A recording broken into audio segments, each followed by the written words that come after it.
Hey everyone, welcome back. Hey everyone. Hopefully you've been tracking along these videos where we've been talking about kind of how to put Jesus at the center of our homes and begin to build homes of discipleship where we're taking ownership of being spiritual parents to our kids and raising them to love and follow Jesus. And before I go into kind of our session today, I forgot to mention that a lot of the stuff that we're talking about you can find in a book called Family on Mission by Mike and Sally Breen.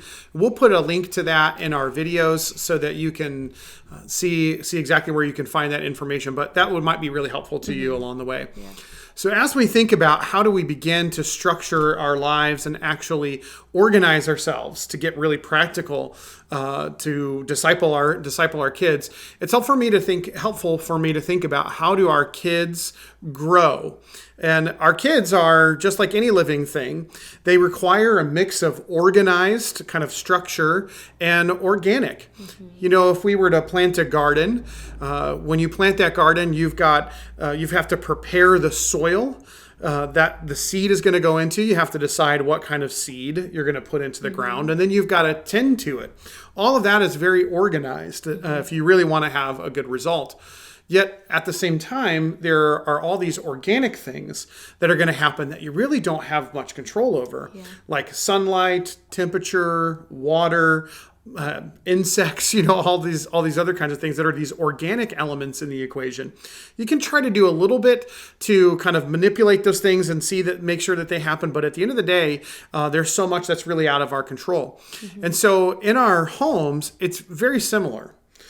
We've got to have this mix of organized and then be willing to embrace the organic stuff that's going to happen in our homes to see our kids love and follow Jesus. Yeah, so creating that environment of discipleship for our kids and in our homes is very similar to the example that Chael was just sharing with us, that your kids need that structured time. They need that organization. We all need that, not just kids. Mm-hmm. Adults need that too. We really thrive on structure and rhythm. Those structures and that organization tells us what to expect and when to expect it. So you know when you're going to eat dinner, you know when you're going to have this activity, you know when you're going to go to school or what time you're going to go to bed. All of those things we know that we thrive on as people. And so it's important when we're creating this culture of discipleship in our homes that we think about those organized pieces of how we can plant in the right place, so to speak. So last session we talked about knowing your kid's heart, knowing God's heart for your kids. That is a part of that organized piece, is just having that information and knowing what to do with it. At the same time, this is not a science, an exact science. So there's that organic piece to it. Mm-hmm. And if you think back to that passage in Deuteronomy that we talked about, Deuteronomy 6 in the first session, that's that organic piece of when you're coming and when you're going. So it isn't necessarily just happening in those structured, planned times where you're having devotions together or you're, discussing something around the dinner table, but it's just when you're going about your daily life and in those in-between moments that God is part of all of those moments and those conversations with each other. Yeah, we're trying to build a culture in our homes, and any kind of culture needs structure in order to support it. And actually what we have found and learned along the way is that structure actually helps us be more spontaneous. That if we have some anchor points in our home of things that are predictable for us, that we plan on this, we know we're going to do this at this time, and we have some intentionality behind that, it actually allows the organic and spontaneous stuff to happen and really gives us life. And so the language that we've used that's been helpful for us is the language of predictable patterns. That we want to have predictable patterns in our home, these kind of anchor points or practices or things that we do together that we can count on, that we all know as a family, we're going to do this at this time.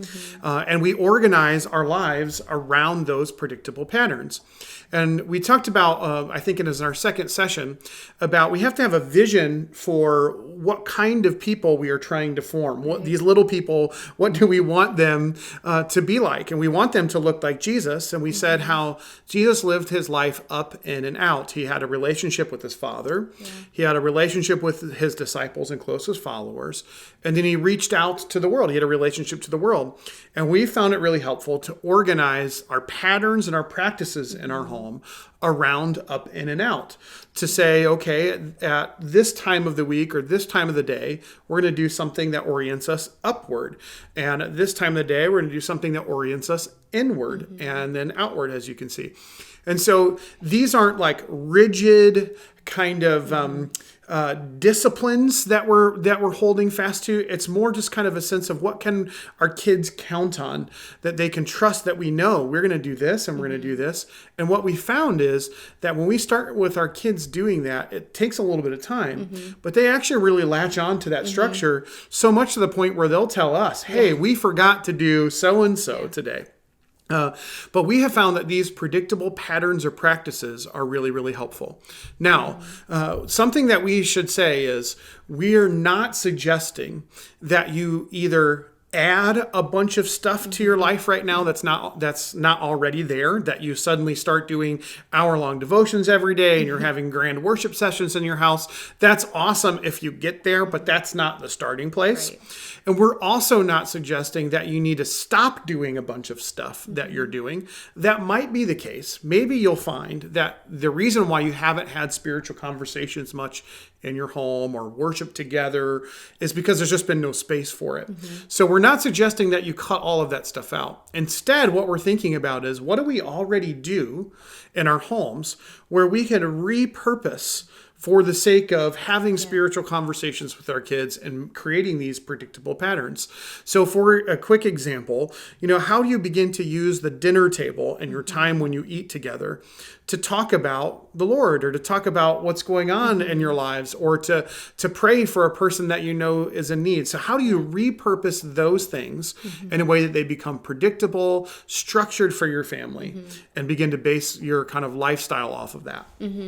Yeah, so in the next session, we're going to share with you some really practical, predictable patterns that we've tried along the way, that we've had success with, that we've failed with. And so we're going to share those things with you. But before we do that, we want to ask you all to just begin to think about, what are the things, the predictable things that you do together as a family already, every day, every week, every month? What are kind of the anchor points in your calendar? So maybe it's the eating a meal once together every day. Maybe it's attending church together. Maybe there are other things that you have, not so much in this season, right? Our calendars are pretty empty. But just think about, what are the anchor points and the things, the predictable things that you do already, that you can begin to form some predictable patterns around, that you can kind of turn the spiritual temperature up, so to speak. And so in the next session, we're going to dive into that with you guys. We're going to talk about some of our own experiences and share that with you. So we hope you'll join us. Yeah, thanks.